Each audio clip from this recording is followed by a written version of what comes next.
Praise the lord. Hallelujah. ನನ್ನ ಹೆಸರು Melvin Lobo ಅಂತ. ನಾನು ಅರಸೀಕೆರೆಯಲ್ಲಿ ಹುಟ್ಟಿದ್ದು. ಚಿಕ್ಕ ವಯಸ್ಸಲ್ಲೇ ಅಂದರೆ ಚಿಕ್ಕ ವಯಸ್ಸಲ್ಲೇ ಎಲ್ಲ ಕ್ರಿಶ್ಚಿಯನ್ ಆಗಿ ಚೆನ್ನಾಗೇ ಇದ್ದೆ ನಾನು. ಒಳ್ಳೆಯ ಅಮ್ಮ ಅಪ್ಪ ಎಲ್ಲ ಚರ್ಚಿಗೆ ಹೋಗ್ತಿದ್ವಿ, ಪ್ರೇಯರ್ ಮಾಡ್ತಿದ್ವಿ, ಡೈಲಿ ರೋಸ್ರಿ ಇರೋದು, ಬೈಬಲ್ ವಾಕ್ಯಗಳೆಲ್ಲ ಕೇಳ್ತಿದ್ವಿ, ಎಲ್ಲ ರೆಸಿಟೇಟು ಎಲ್ಲ ಮಾಡ್ತಿದ್ವಿ, ವಾಕ್ಯಗಳೆಲ್ಲ ಬಹ್ಯಾಟ್ ಮಾಡ್ತಿದ್ದೆ, ಎಲ್ಲ ಇದು ಮಾಡ್ತಿದ್ದೆ. ಹಾಗೆ ಒಂದು ಟೈಮಲ್ಲಿ 2010 ನಮ್ಮ ಮಮ್ಮಿ ಸ್ಟಾಫ್ ನರ್ಸ್ ಆಗಿದ್ದರು. ಅವರು ರೋಡ್ ಆಕ್ಸಿಡೆಂಟಲ್ಲಿ ಎಕ್ಸ್ಪೈರ್ ಆದರು. ಅವ್ರು ಎಕ್ಸ್ಪೈರ್ ಆಗಿದ ತಕ್ಷಣ ತುಂಬ ಚೇಂಜ್ ಆದ್ವಿ. ಚರ್ಚಿಗೆ ಹೋಗೋದು ಕಡಿಮೆ ಆಯಿತು, ನನಗೆ ದೇವರಲ್ಲಿರೋ ನಂಬಿಕೆ ಕಡಿಮೆ ಆಯಿತು. ಇಷ್ಟು ಚೆನ್ನಾಗಿದ್ವಿ, ಎಲ್ಲ ನೀನು ಸ್ತುತಿ ಮಾಡ್ತಿದ್ವಿ, ಈ ಥರ ಎಲ್ಲ ಪ್ರೇಯರ್ ಮಾಡ್ತಿದ್ವಿ, ಒಂದಿನನೂ ತಪ್ಪದಲ್ಲೇ ಚಾಚು ಚಪ್ಪದಲ್ಲೇ ಚರ್ಚಿಗೆ ಹೋಗ್ತಿದ್ವಿ, ಎಲ್ಲ ಮಾಡ್ತಿದ್ವಿ. ಈ ಥರ ಇರ್ಬೇಕಾದ್ರೆ ನನಗೆ ಯಾಕೆ ಈ ಥರ ಮಾಡಿದೆ ನೀನು, ನಮ್ಮಮ್ಮ ಏನು ಮಾಡಿದ್ರು, ಯಾಕೆ ಈ ಥರ ನಮ್ಮಮ್ಮನ ಕಿತ್ಕೊಂಡೆ ಅಂತ ತುಂಬ ಕ್ವೆಶ್ಚನ್ ಮಾಡ್ತಿದ್ದೆ. ಹಾಗೆ ಆಯಿತು. ಹೋಗ್ತಾ ಹೋಗ್ತಾ ನಾನು ಹೈಸ್ಕೂಲಿಗೆ ಬಂದೆ.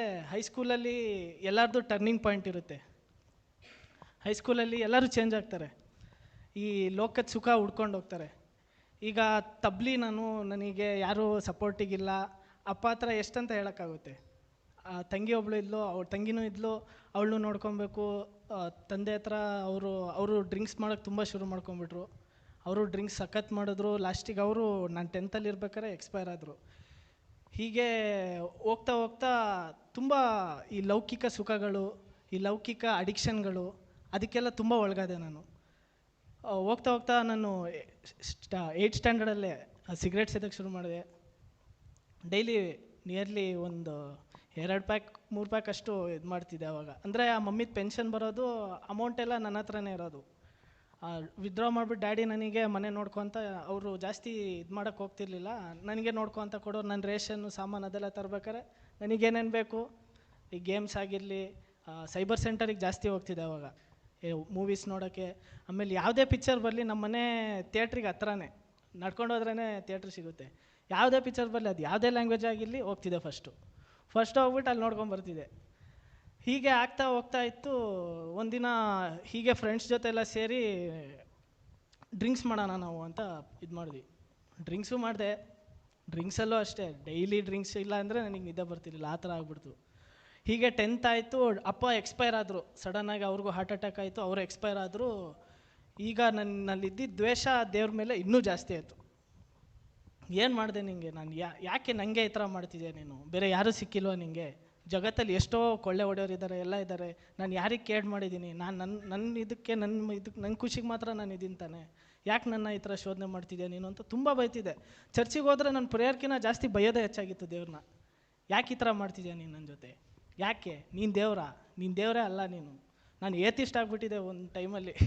ದೇವರೇ ಇಲ್ಲ, ಯಾರೂ ಇಲ್ಲ, ಎಲ್ಲ ಸೈಂಟಿಸ್ಟ್ ಎಲ್ಲ ಹೇಗೆ ಕಂಡುಹಿಡಿತಾರೆ ಆ ಥರ, ಇದೇ ಸೈನ್ಸ್, ಇದೇ ಕರೆಕ್ಟು, ನಾವೇ ಮಾಡ್ಕೊಂಡಿರೋದು, ಹಾಗೆ ಹೇಗೆ ಅಂತ ಎಲ್ಲ ಆ ಥರನೇ ನಡೀತು. ನೆಕ್ಸ್ಟು ಹಂಗೆ 10th ಪಾಸ್ ಆದೆ. ಅಪ್ಪ ಎಕ್ಸ್ಪೈರ್ ಆದಮೇಲೆ ಒಂದು ಫ್ಯಾಮಿಲಿ ಬಂದರು ನಾನು ನೋಡ್ಕೊಳ್ಳೋಕ್ಕೆ. ಅವರೆಲ್ಲ ನನ್ನ ಎಜುಕೇಷನ್ ಎಕ್ಸ್ಪೆನ್ಸಸ್ ಎಲ್ಲ ನೋಡಿದ್ರು.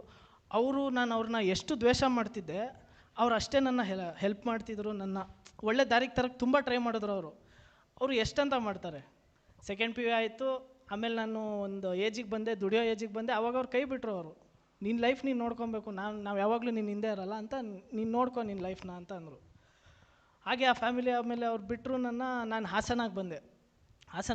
ಹಾಸನಲ್ಲಿ ಒಂದು 2 ವರ್ಷ ಮೆಡಿಕಲ್ ಫೀಲ್ಡಲ್ಲಿ ಕೆಲಸ ಮಾಡಿದೆ, ಮೆಡಿಕಲ್ ಫಾರ್ಮಸಿಲಿ.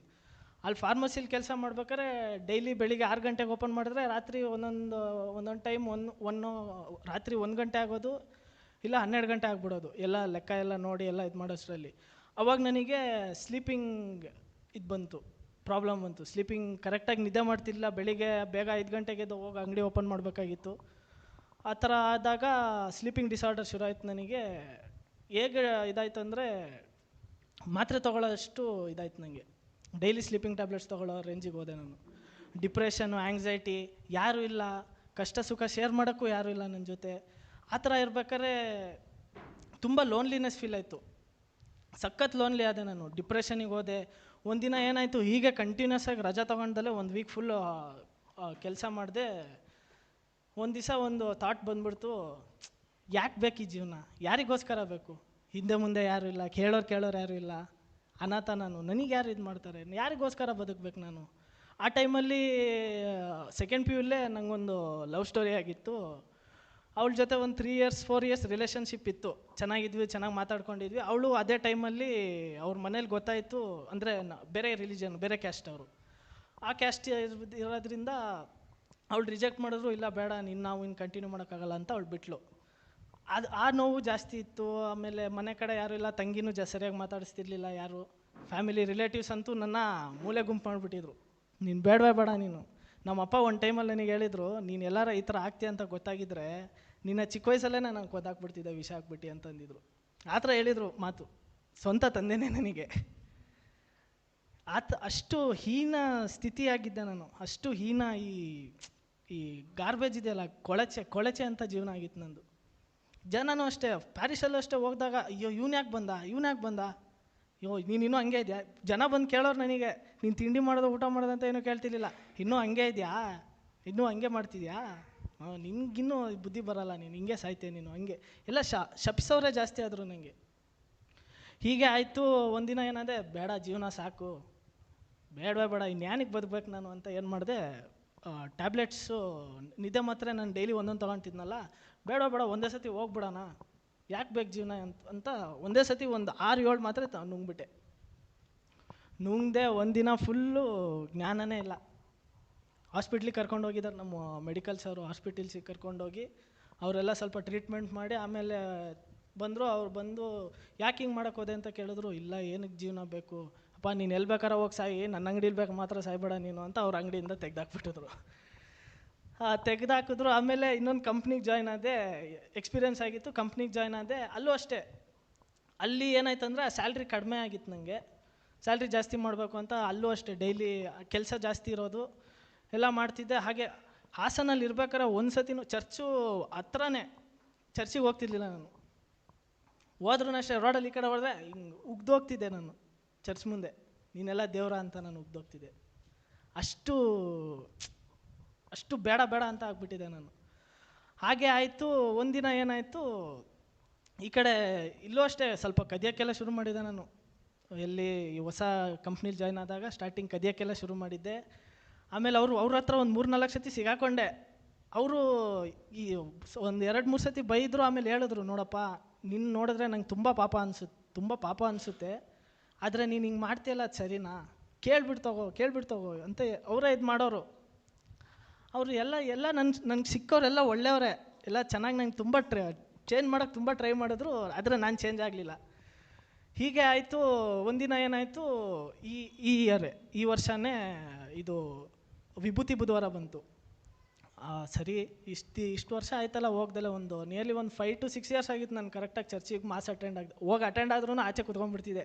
ಆಚೆ ಕೂತ್ಕೊಂಡು ಫೋನ್ ನೋಡಿಕೊಂಡು, ಮೂವೀಸ್ ನೋಡಿಕೊಂಡು, ಇಯರ್ಫೋನ್ ಹಾಕ್ಕೊಂಡು ಹಾಡು ಕೇಳ್ಕೊಂಡು ಕೂತ್ಕೊಳ್ತಿದ್ದೆ. ಎಲ್ಲರೂ ಬಂದಮೇಲೆ ಹಿಂಗೆ ಪಿತನ ಸುತನ ಆಗ್ಬಿಟ್ಟು ಬರ್ತಿದ್ದೆ. ಹಂಗೆ ಮಾಡಿಬಿಟ್ಟು ಬರ್ತಿದ್ದೆ ನಾನು. ಹಂಗಾಯಿತು. ಹಾಸನ ಚರ್ಚಿಗೆ ಹೋದೆ. ಹಾಸನ ಚರ್ಚು ಒಳಗೆ ಹೋದೆ.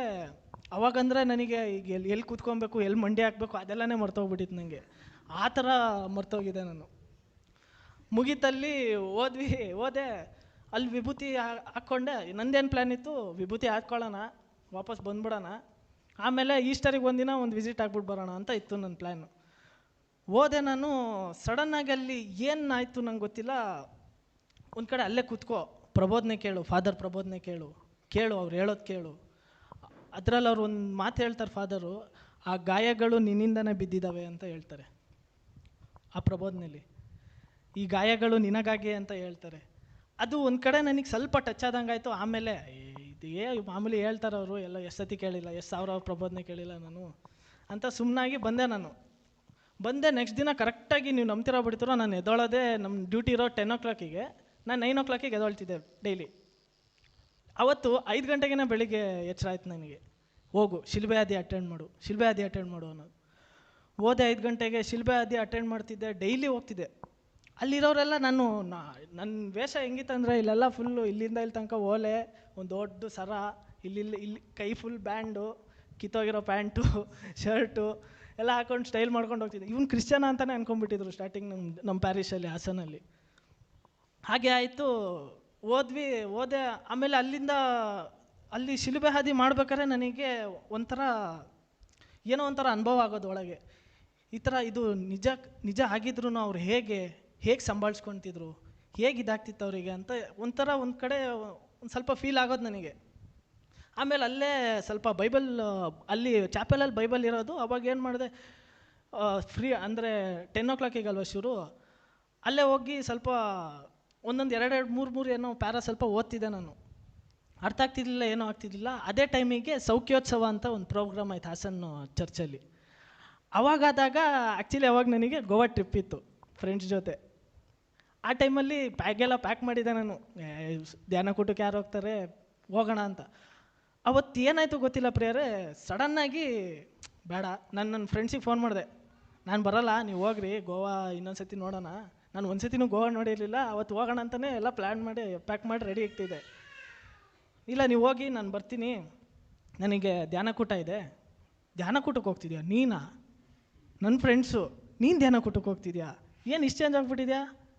ನಿಂಗೇನು ಹುಚ್ಚಿಗಿಚ್ಚೆ ಹಿಡ್ದಿದ್ಯಾ? ಇಲ್ಲ ಬೆಳಬೆಳಿಗ್ಗೆ ಕೂತ್ಕೊಂಡಿದ್ಯಾ ನೀನು? ಒಂದೊಂದು ಸತಿ ನಾನು ಕೆಲಸ ಜಾಸ್ತಿ ಇರಲಿಲ್ಲ ಅಂದರೆ ಬೆಳಬೆಳಿಗ್ಗೆನೇ ಕುಡಿಯೋಕ್ಕೆ ಶುರು ಮಾಡಿಬಿಡ್ತಿದ್ದೆ.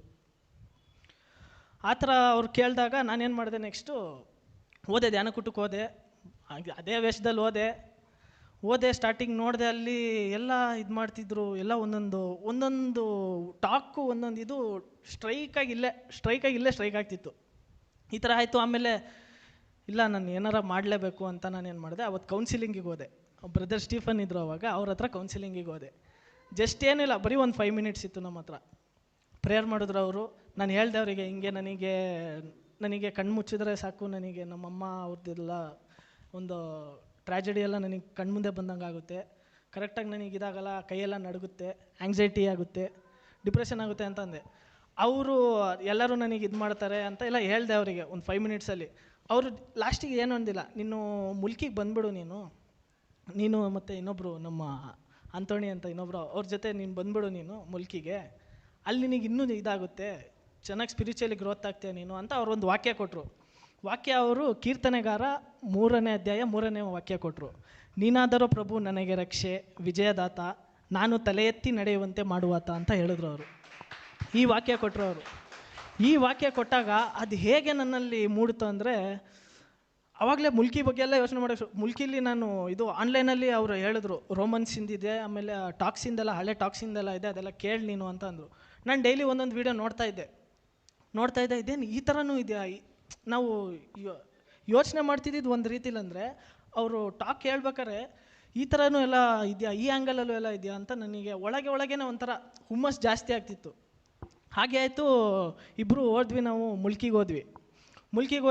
ಫಸ್ಟ್ ಡೇ ಸೆಕೆಂಡ್ ಡೇ ಎಲ್ಲ ಚೆನ್ನಾಗಾಯಿತು. ಎಲ್ಲ ಒಳಗೆಲ್ಲ ನನಗೆ ಒಂದು ಕಡೆ ಇದೆಲ್ಲ ಬಿಟ್ಬಿಡ್ಬೇಕು, ಬೇಡ, ಈ ಥರ ಜೀವನ ಬೇಕಾ, ಎಲ್ಲ ಉಗಿಯೋವಂಥ ಜೀವನ, ಎಲ್ಲರೂ ಇದು ಮಾಡೋವಂಥ ಜೀವನ, ಕ್ರಿಶ್ಚಿಯನ್ ಆಗಿಬಿಟ್ಟು ಈ ಥರ ನಾನೊಂದು ಅಂತ ಎಲ್ಲ ತುಂಬ ಅನ್ನಿಸ್ತು. ಅವತ್ತು ಕೌನ್ಸಿಲಿಂಗ್ ಇತ್ತು. ಅವತ್ತು ನನಗೆ ಹೆಂಗೋ ಕೌನ್ಸಿಲಿಂಗ್ ಮಾಡಿದ್ದೀನಿ, ಬೇಡ ಅಂತ ಸುಮ್ಮನಾದೆ ನಾನು. ಆದರೆ ಅವತ್ತು ದಿವ್ಯಾ ಸಿಸ್ಟರ್ ಇದ್ದಾರಲ್ಲ, ಅವರು ನನ್ನ ನೋಡಿದ್ರು. ಅವಾಗಲೂ ಅಷ್ಟೇ, ಬ್ಯಾಂಡೆಲ್ಲ ಏನು ತೆಗ್ದಿರಲಿಲ್ಲ, ಇವೆಲ್ಲ ಹಂಗೆ ಇತ್ತು, ಕೂದಲೆಲ್ಲ ಇಷ್ಟು ದಪ್ಪ ಇತ್ತು. ಅವ್ರು ಕರೆದ್ರು ನಿನ್ನ ಜೊತೆ ನಾನು ಒಂದು 10 ನಿಮಿಷ ಮಾತಾಡಬೇಕು, ನೀನು ಬಾ ಅಂತಂದರು. ಇಲ್ಲ ಸಿಸ್ಟರ್, ನಾನು ಚೆನ್ನಾಗಿದ್ದೀನಿ, ನನಗೇನಿಲ್ಲ. ಇಲ್ಲ ನೀನು ಚೆನ್ನಾಗಿಲ್ಲ, ನೀನು ಬಾರಪ್ಪ, ನೀನು ಬಾ, ನನ್ನ ಜೊತೆ ಕೂತ್ಕೋ. ಅದು ಲಾಸ್ಟಿಗೇನು ಇನ್ನೇನು ಹೊರಡ್ಬೇಕು ನಾವು, ಸಂಡೇ ಹೊರಡೋಕ್ಕಿಂತ ಒಂದು 1/2 hour 1 hour ಮುಂಚೆ ಕರೆದ್ರು. ಚೇರ್ ಹಾಕೊಂಡು ಕೂತ್ಕೊಂಡೆ. ಏನು ನಿನ್ನ ಪ್ರಾಬ್ಲಮ್ಮು, ಏನು ನಿನ್ನ ಕತೆ ಅಂತ ಹೇಳಿದ್ರು. ನಾನು ಎಲ್ಲ ಎಕ್ಸ್ಪ್ಲೇನ್ ಮಾಡಿದೆ, ಹಿಂಗೆ ಸಿಸ್ಟರ್, ನಾನು ಆ ಥರ ಹಿಂಗೆ ಅಂತೆಲ್ಲ ಹೇಳಿದೆ. ನೀನು ಹಿಂಗೆ ಹೇಳ್ತಿದೆಯಲ್ಲ, ನಿನಗೋಸ್ಕರ ಅವ್ರು ಎಷ್ಟು ಕಷ್ಟಪಟ್ಟಿದ್ದಾರೆ, ಎಷ್ಟು ಇದು ಮಾಡಿದ್ದಾರೆ ಗೊತ್ತಾ? ಅವರು ಕಣ್ಮುಚ್ಚು ಅಂದರು. ನನಗೆ ಕಣ್ಮುಚ್ಚಕ್ಕೂ ಆಗ್ತಿರ್ಲಿಲ್ಲ. ಪ್ರೇಸ್ ಆ್ಯಂಡ್ ವರ್ಷಿಪ್ ಮಾಡ್ಬೇಕಾರೆ ಮತ್ತು ಆರಾಧನೆ ಮಾಡ್ಬೇಕಾರೆ ನಾನು ಮುಲ್ಕಿಲೂ ಅಷ್ಟೇ ಇರ್ತಿರ್ಲಿಲ್ಲ. ನನಗೆ ಕತ್ಲೆ ಅಂದರೆ ಆಗ್ತಿರ್ಲಿಲ್ವಲ್ಲ, ಹೆದರಿಕೆ ಆಗೋದು, ಬಂದುಬಿಡ್ತಿದ್ದೆ ನಾನು ಆಚೆ. ಆಮೇಲೆ ಅವರು ಕಣ್ಮುಚ್ಚು ಅಂದರು. ನಾನು ಕಣ್ಮುಚ್ಚಿದೆ. ಸ್ಟಾರ್ಟಿಂಗ್ ಒಂದು 2-3 ಸೆಕೆಂಡ್ ಆಗಲಿಲ್ಲ ನನಗೆ. ತಲೆ ಮೇಲೆ ಕೈ ಇಟ್ಟರು. ಅವ್ರು ಹೇಳಿದ್ರು, ಯೆಶಾಯ ಪ್ರವಾದಿ 43ನೇ ಅಧ್ಯಾಯ 4ನೇ ವಚನ ಹೇಳಿದ್ರು, ನೀನೆನ್ನ ದೃಷ್ಟಿಗೆ ಅಮೂಲ್ಯನು, ಘನವಂತನು, ಅತಿ ಪ್ರಿಯನು, ಎಂದೇ ನಿನ್ನ ಪ್ರಾಣ ರಕ್ಷಣೆಗಾಗಿ ತ್ಯಜಿಸುವೆನು ಜನರನ್ನು, ಜನಾಂಗಗಳನ್ನು ಅಂದರು. ಈ ವಾಕ್ಯ ಒಳಗೆ ಹೋದ ತಕ್ಷಣ ಇದ್ದಿದ್ದ ಕೈಯಲ್ಲೆಲ್ಲ ಅವರು ಅಲ್ಲೇ ಕಿತ್ತಾಕ್ದೆ, ಕಿವಿಲಿದ್ದಿದ್ದೆಲ್ಲ ಕಿತ್ತಾಕ್ದೆ, ಇದು ಸರ ಗಿರ ಎಲ್ಲ ಕಿತ್ತಾಕ್ದೆ ಹೋದೆ. ಹಾಸನಕ್ಕೆ ಬಂದೆ, ಎಲ್ಲ ಕ್ಲೀನ್ ಶೇವ್ ಮಾಡಿಕೊಂಡೆ. ಅಲ್ಲಿದ್ದವರೆಲ್ಲರೂ ಶಾಕು, ಏನು ಈ ಥರ ಇವನು. ಎನ್ಕೌಂಟರ್ ವಿತ್ ಜೀಸಸ್ ಆಗಿದ್ದು ನನಗಲ್ಲೇ ಅಲ್ಲಾಯ್ತು ನನಗೆ. ಅದಾದಮೇಲೆ ಹೇಗಾಗ್ತಿದೆ ಅಂದರೆ, ಡೈಲಿ ಡ್ರಿಂಕ್ಸ್ ಮಾಡ್ತಿದ್ದಿದ್ದು ನಾನು, ಅವತ್ತಿಂದ ಒಂದು ತೊಟ್ಟು ಕುಡ್ದಿಲ್ಲ. ಡೈಲಿ ಸಿಗರೇಟ್ ಸೇತಿದ್ದವನು ನಾನು, ಡೈಲಿ ರಾತ್ರಿ ಪೋರ್ನೋಗ್ರಫಿ ವೀಡಿಯೋ ನೋಡ್ತಿದ್ದಿದ್ದು ನಾನು. ಈಗ ಬರೀ ಬೈಬಲ್ ವಾಚನ, ಈಗ ಬೈಬಲ್ ಸಾಂಗ್ಸು, ಬೈಬಲ್ ಇದು ಮತ್ತು ಟಾಕ್ಸು ಅದನ್ನು ಮಾತ್ರ ನೋಡ್ತಿದ್ದೀನಿ. ನನ್ನ ಫೋನ್ ಬರೀ ಅದಕ್ಕೆ ಯೂಸ್ ಆಗ್ತಿದೆ. ಡೈಲಿ ಏನೇನು ಬೇಕಾಗಿದ್ದೀನಿ ನನಗೆ ಅದೇ ದಿನ ಎಲ್ಲ ಹೇಳ್ತಾರೆ, ಸಡನ್ನಾಗಿ ಬಿಡೋಕ್ಕಾಗಲ್ಲ, ಹಂಗೆ ಹಿಂಗೆ. ಏನೂ ಆಗೋಲ್ಲ. ಜೀವವುಳ್ಳ ತಂದೆ ಇರುವಾಗ ಏನೂ ಆಗೋಲ್ಲ ನಮ್ಮ ಕೈಯಿಂದ. ಅವರು ಮಾಡ್ತೀಯ ಅಂದರೆ ಹಿಂಗೆ ಹಿಂಗೆ ಜುಟ್ಟು ಹಿಡ್ಕೊಂಡು ಹೇಳ್ಕೊಂಬಂದರು ನನ್ನ, ಬೇಡ ನೀನು ಸಾಕು, ನೀನು ಬಾಕು. ಈಗೇನು ಲೋನ್ಲಿನೆಸ್ಸೇ ಫೀಲ್ ಆಗೋಲ್ಲ ನನಗೆ ಯಾವಾಗಲೂ ಅಷ್ಟೇ. ಈಗ ಅವ್ರ ಜೊತೆ ನಾವು ಫೆಲೋಶಿಪ್ ತೊಗೊಂಡ್ಬಿಟ್ರೆ ಒಂದೊಂದು ದಿನಾನು ಒಂದೊಂದು ಕ್ಷಣನೂ ಈಗ ನೀನು ಹಿಂಗೆ ಮಾಡಬೇಡ, ಹಿಂಗೆ ಮಾತಾಡು, ಹೀಗೆ ಮಾತಾಡು ಅಂತ ಎಲ್ಲ ಗೈಡ್ ಮಾಡ್ತಾರೆ ಅವರು. ಅವ್ರ ಜೊತೆ ಫೆಲೋಶಿಪ್ ತೊಗೊಬೇಕು ನಾವು. ಪರ್ಸ್ನಲ್ ಪ್ರೇಯರ್ ಮಾಡ್ಬೇಕಾರೆ ಅಂತೂ ಎಂಥ ಅದ್ಭುತ, ಒಳಗೆ ಎಂಥ ಅದು ಹೇಳೋಕ್ಕಾಗಲ್ಲ, ಅಷ್ಟು ಸಂತೋಷ ಆಗೋದಂದರೆ ಅಷ್ಟು ಸಂತೋಷ. ಆ ಥರ ಸಂತೋಷನ ಈ ಲೌಕಿಕ ವಸ್ತುಗಳಲ್ಲಿ ಎಲ್ಲೂ ಸಿಗೋಲ್ಲ ಪ್ರಿಯರೇ. ಸೀರಿಯಸ್ ಆಗಿ ನೀವು ಅಲ್ಲಿ ಸಿಗುತ್ತೆ ಇಲ್ಲಿ ಸಿಗುತ್ತೆ, ಕ್ಷಣಿಕ ಅವೆಲ್ಲ. ನೀವು ದೇವ್ರ ಹತ್ರ ಬನ್ನಿ, ನೀವು ದೇವ್ರ ವಾಕ್ಯ ಕೇಳಿ, ಅವ್ರ ವಾಕ್ಯದ ಅನುಸಾರ ನಡೀರಿ, ಅದಕ್ಕಿಂತ ಭಾಗ್ಯ ನಿಮಗೆ ಯಾವುದು ಸಿಗಲ್ಲ. ಅಷ್ಟು ಉಜ್ಜೀವನ ಆಗುತ್ತೆ, ಅಷ್ಟು ಇದಾಗುತ್ತೆ. ಈಗ ನನ್ನ ಧ್ಯೇಯ ಇರೋದು ಒಂದೇ, ಈಗ ನಾನು ಹೇಗೆ ಚೇಂಜ್ ಆಗಿದ್ದೀನಿ ಅದೇ ಥರ ಎಲ್ಲರನ್ನೂ ನನ್ನ ಮುಖಾಂತರ ದೇವರು ಎಲ್ಲರನ್ನೂ ಜುಟ್ಟು ಹಿಡ್ಕೊಂಡು ಕರಲಿ ಬರಲಿ ಅನ್ನೋದು ನನ್ನ ಧ್ಯೇಯ. ಫಸ್ಟು ದುಡ್ಡು ಬೇಕು, ಮನೆ ಕಟ್ಟಬೇಕು, ಚೆನ್ನಾಗಿ ಮದುವೆ ಆಗಬೇಕು, ಎಲ್ಲ ಫ್ಯಾಮಿಲಿ ಮಾಡ್ಕೊಬೇಕು, ಮನೆ ಮೇಲೆ ಮನೆ ಕಟ್ಟಬೇಕು ಅಂತೆಲ್ಲ ಸಖತ್ ಆಸೆ ಇತ್ತು. ಈಗೇನೂ ಆಸೆ ಇಲ್ಲ, ಆತ್ಮಗಳನ್ನ ಕರ್ಕೊಂಬರ್ಬೇಕು, ಅದೇ ಆಸೆ ನನಗೆ. Thank you.